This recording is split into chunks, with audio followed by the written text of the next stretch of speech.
Hello students, let us begin with the part 2 of the chapter Introduction to Java. Now we will be discussing the characteristics of Java.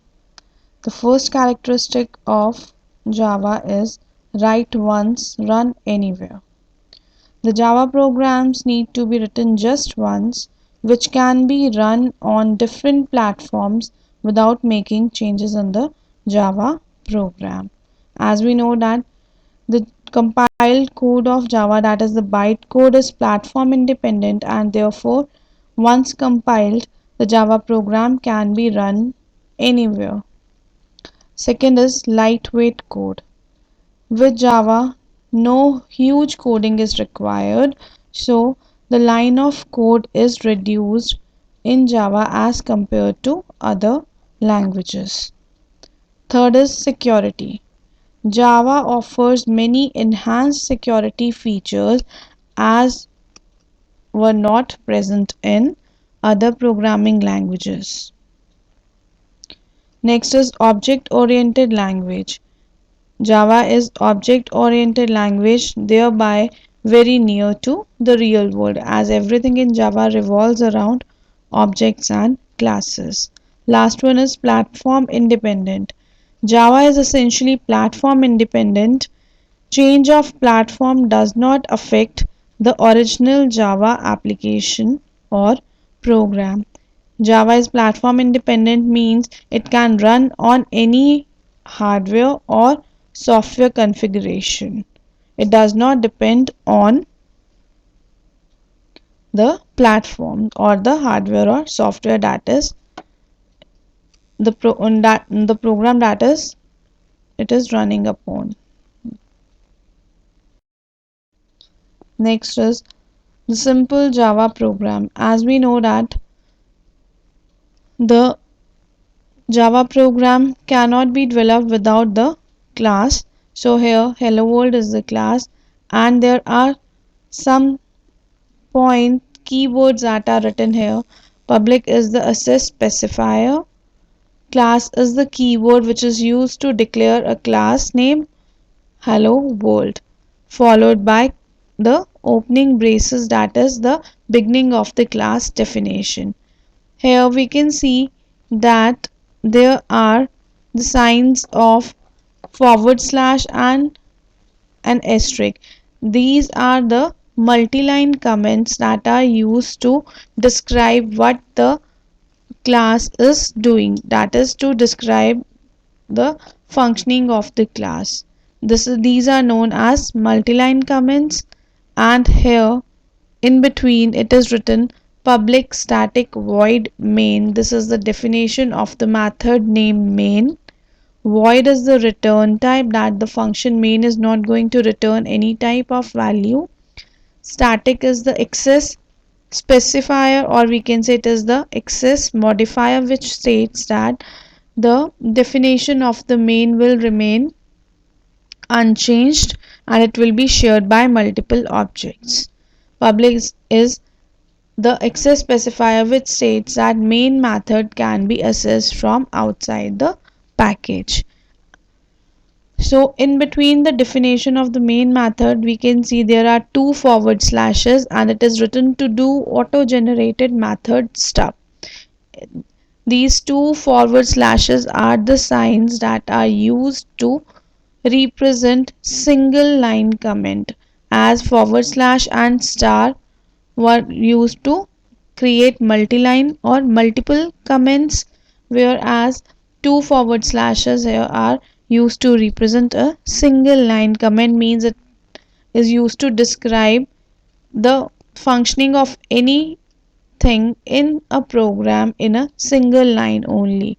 Hence they are known as single line comments.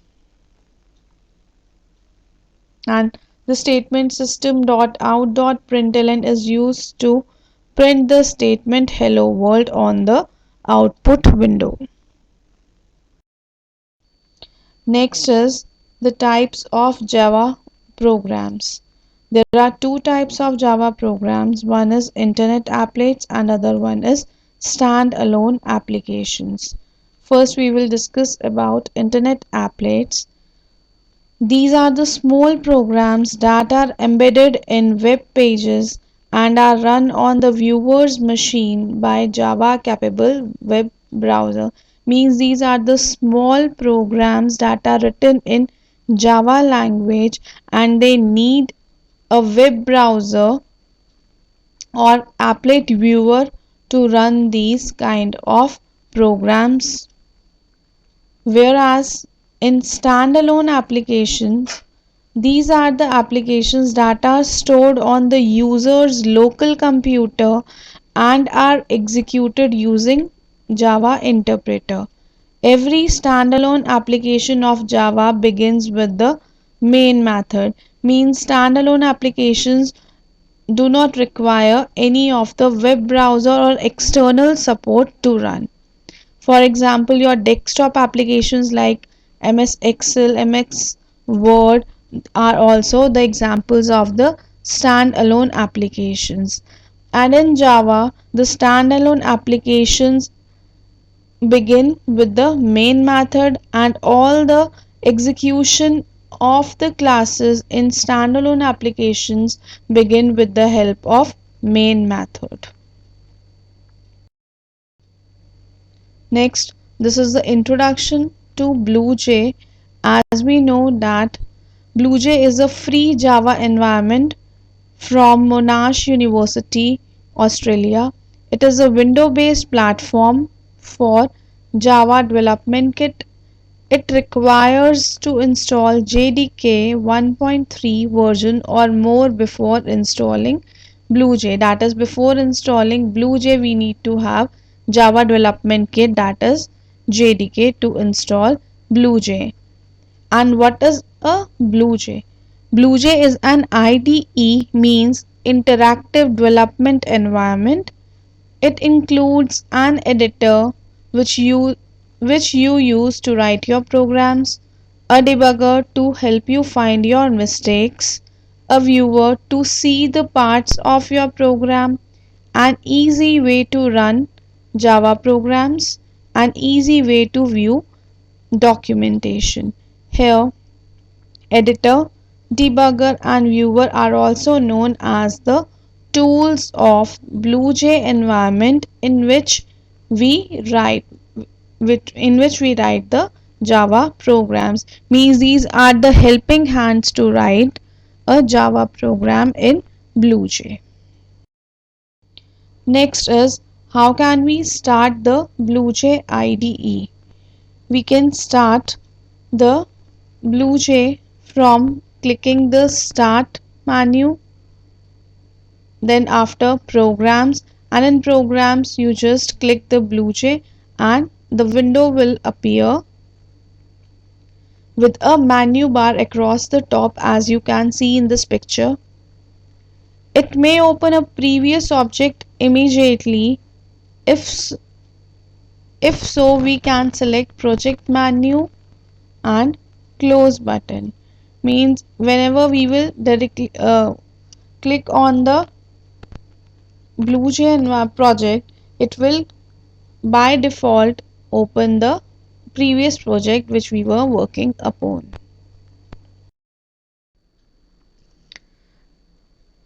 This window will appear with the menu bar having the buttons project, edit, tools, view and help. When you click on the project button, a drop down menu will appear which you can see here, and you have to choose first option, that is of new project, to create a new project. The project will be open in this way. Next, how can we add a new class to our project? We have two ways to create a new class into our project. First way is that we can see in the left tabs, new class, arrow sign, association signs and compile button. Here, when we click on new class button, it will ask for the name of the class which we want to create. The second method is shown in this picture. In the second picture, in the edit menu of the menu bar, we will click on it, and in the first option we can see new class. When we will click on it, it will ask for the name of the class which we want to create. That is the first option. Which we can use any of the methods to create class. Next one, when we will create on the class, on the new class tab, in the previous picture, it will ask for the name of the class, that which we want to create. Suppose here in the class name dialog box, as we want to create a simple class, we will check on it, this first option class, and we will enter the name of the class which we want to create. Suppose we will enter hello.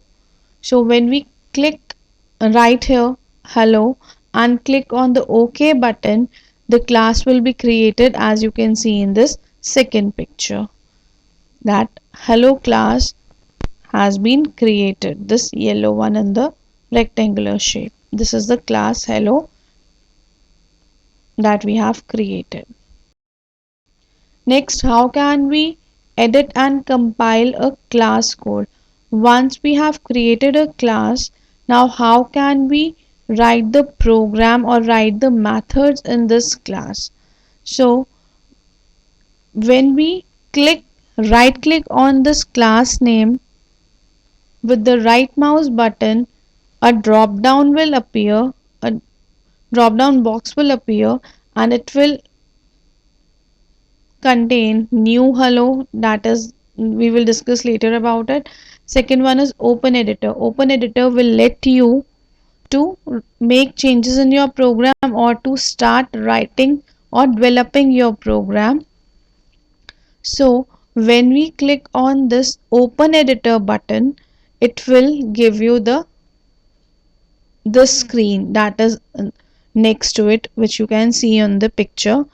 The screen will appear like this, in which you can write the program. See here you can see public class hello, as we have given the name to our class hello, so this will appear in this way, and we can edit in the programs that is already existing, or we can start with writing the program in this class. After that, when we have finished with the writing of the instructions or the programs in this class hello, we have to compile the code. As we know, that is when we need to run the program needs to be compiled with the help of Java compiler to convert it into a bytecode. So we can use this compile tab to compile the program, and we will click on this compile, our program will be successfully compiled. Next one is saving the code. How can we save the code? In the editor only, we can see in the file menu class, edit, tools and options are the menus that are available. Then when we will click on class, it will ask, the first option will be of save.